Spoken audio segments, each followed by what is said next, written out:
नमस्कार मित्रांनो, माझे नाव रसिक आहे.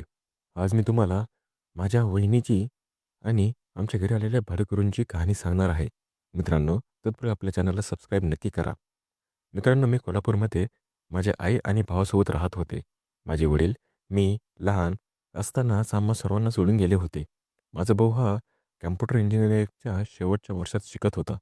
मी BSCच्या पहिल्या वर्षात शिकत होते.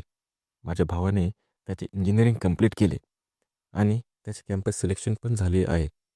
आम्ही सगळे खूप खुश झालो. आता दादाची नोकरी पुणे, मुंबई, बंगलोर अशा ठिकाणी लागणार होती. आता माझ्या आईला त्याच्या जेवणा-खाण्याची खूप काळजी लागली आणि तो याआधी कधीच एकट्या शहराच्या बाहेर गेलाच नव्हता. म्हणून माझ्या आईने दादाचं लग्न करण्याचे ठरवले. आईने मुली बघण्यास सुरुवात केली.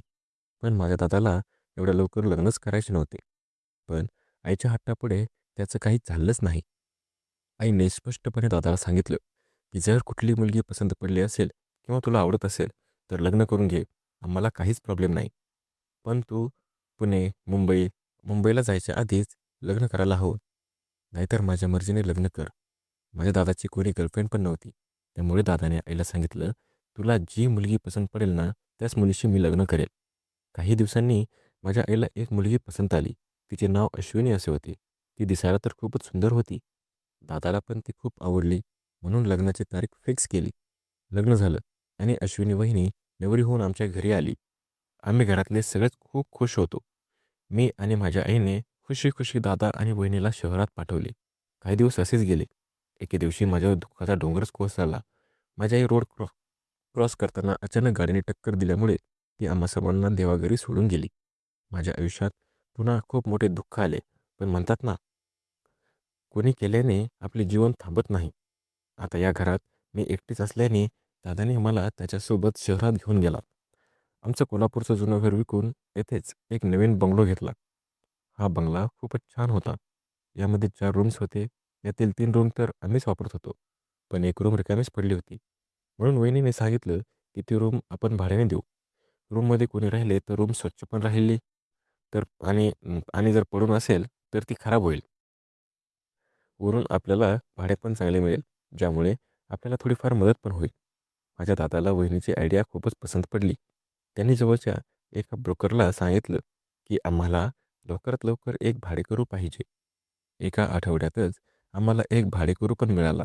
त्याचे नाव सौरभ असे होते. तो अजूनही बॅचलरच होता. दिसायला तर खूपच हँडसम आणि हट्टाकट्टा आणि उंच पण होता.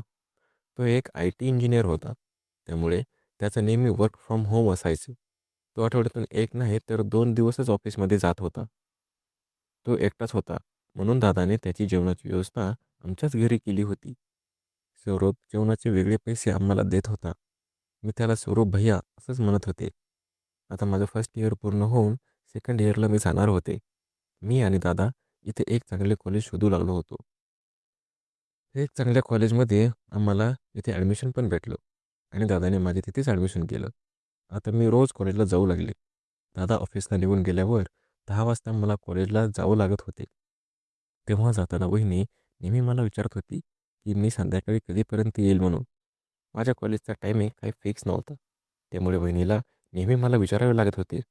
एका दिवशी नेहमीप्रमाणे मी कॉलेजला जात होती. तेव्हा वहिनीने मला विचारले, "रसिका, संध्याकाळी कधीपर्यंत येणार आहेस?" मी म्हणाले, "आज कॉलेजमध्ये कार्यक्रम असल्यामुळे 1 तास जरा उशीरच होईल मला." मी सौरभच्या रूममध्ये वाकून बघितलं, तर तो त्याच्या लॅपटॉपमध्ये काम करत होता. वहिनी पण किचनमध्ये काम करायला निघून गेली. मी बाहेर आले आणि ऑटो थांबवून कॉलेजला जाऊ लागले. मला घरातून निघून 15च मिनिटं झाले होते. तोपर्यंत मला आठवले, की माझी केमिस्ट्री आणि प्रॅक्टिकलची फाईल घरीच विसरली आहे म्हणून. आणि आज त्याची परीक्षा होती. म्हणून मी ऑटो फिरवायला सांगितले. मी घराच्या दरवाजावर पोहोचले.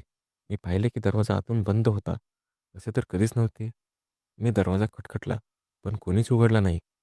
मी आता खूप वेळापर्यंत दरवाजा सलग वाजत होते, कारण मला आधीच कॉलेजला जाण्यास उशीर होत होता. मला असं वाटलं की बहुतेक वहिनी झोपलीच असेल म्हणून. तिला बेडरूममध्ये आवाज जात नसेल. तेव्हाच मला आठवले की माझ्या बॅगमध्ये घराची एक एक्स्ट्रा चावी पण आहे. खरं तर आमच्या तिघांकडे एक-एक अशा 3 चाव्या होत्या. पण मला कधी चावीची गरजच पडली नसल्यामुळे मला लवकर आठवलेच नव्हते. मी दरवाजाचे लॉक हळूच उघडले आणि समोर पाहिले तर सौरभ होता, तो घामाने खूपच ओलाचिंब झाला होता. त्याच्या चेहऱ्यावर तर आता भीती स्पष्टपणे दिसत होती, पण तो लपवण्याचा प्रयत्नच करत होता. मी एकदम रागात माझ्या रूममध्ये जाऊ लागले. तेव्हाच मी मागे फिरून बघितले, तर वहिनी लंगडत लंगडत बाथरूममध्ये जात आहे. पण मला या सगळ्या गोष्टीवर लक्ष द्यायला टाईमच नव्हता. मी लगेच माझ्या रूममध्ये एक फाईल घेऊन गेले आणि फाईल घेतली आणि परत बाहेर आले. संध्याकाळी दादा आणि मी घरी आलो, तेव्हा वहिनी घरातले कामच आवरत होती. माझ्या डोक्यातून सकाळची ती गोष्ट अजूनपर्यंत निघून गेली नव्हती. मी माझ्या रूममध्ये जाऊन फ्रेश झाले आणि किचनमध्ये आले. वहिनी किचनमध्ये जेवण बनवतच होती. तेव्हाच मी वहिनीला विचारलं, "वहिनी, सकाळी मी किती दरवाजा वाजवला हो, तुम्ही कुठे होतात? माझी खूप महत्त्वाची फाईल घरीच राहिली होती. तेच घेण्यासाठी मी अर्ध्या वाटेतून वापस आले होते." वहिनी घाबरतच मला म्हणाली, "अगं, तू मला आवाज देत होतेस ना, पण मी बाथरूममध्ये होते. सौरभ मला म्हणाला होता की तू आली होतेस." तेव्हाच दादाने वहिनीला हाक मारली, "अगं अश्विनी, किती वेळ? भूक लागली आहे मला. लवकर जेवण घेऊन ये." वहिनी वहिनी पहिलाच माझ्या प्रश्नांना घाबरली होती. त्यामुळे तिला एक चांगलंच पाहणं मिळालं आणि ती लगेच सामान घेऊन बाहेर डायनिंग टेबलवर ठेवू लागली. त्यामुळे मी तिला याबद्दल काहीच विचारले नाही. तेव्हापासून मी आता तिकडे लक्ष द्यायला सुरुवात केली. मी पाहिले की सौरभ वहिनीसोबत जरा जास्तच फ्रीली वागत होता आणि बोलत होता. बोलता बोलता तो वहिनीकडे इकडे-तिकडे हाका मारत होता आणि वहिनी पण त्याला प्रतिसाद देत होती.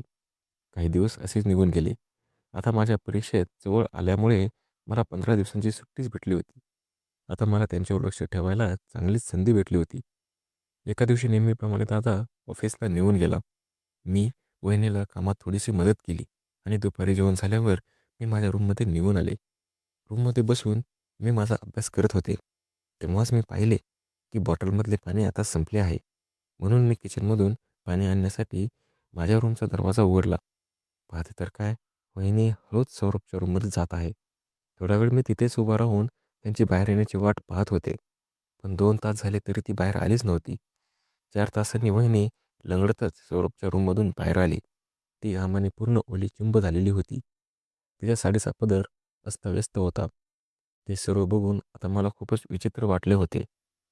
आता हे रोजच चालू होतं. जेव्हा दादा ऑफिसला जात होता आणि मी माझ्या रूममध्ये निघून येत होते, तेव्हा वहिनी भाडेकरूच्या रूममध्ये जात होती आणि काही तासांनी तर लंगडत-लंगडतच बाहेर येत होती. माझी आता पूर्ण खात्री झाली होती, की या दोघांमध्ये नक्कीच काहीतरी लफडं चालू आहे म्हणून. माझी वहिनी दादाला धोका देत आहे. माझं डोकंच फिरलं होतं. दादाने माझ्या वहिनीसाठी काय काय केलं? वहिनीने वहिनीने तो एवढा प्रेम करतो, ती जे मागते ते माझा दादा तिला आणून देत होता. तिला जिथे जायचं तिथे तिला फिरायला पण घेऊन जात होता. मग का त्या कुलक्षणीने माझ्या दादाचं जीवन बरबाद केलं? आणि असं काय आहे या सौरभमध्ये, की त्याच्यासोबत मिळून माझ्या दादाला ती धोका देत आहे? आता मी माझ्या वहिनीसोबत जास्त बोलतच नव्हते. मी माझा पक्का निर्णय घेतला होता, या दोघांना आता रंगेहात पकडायचं म्हणून.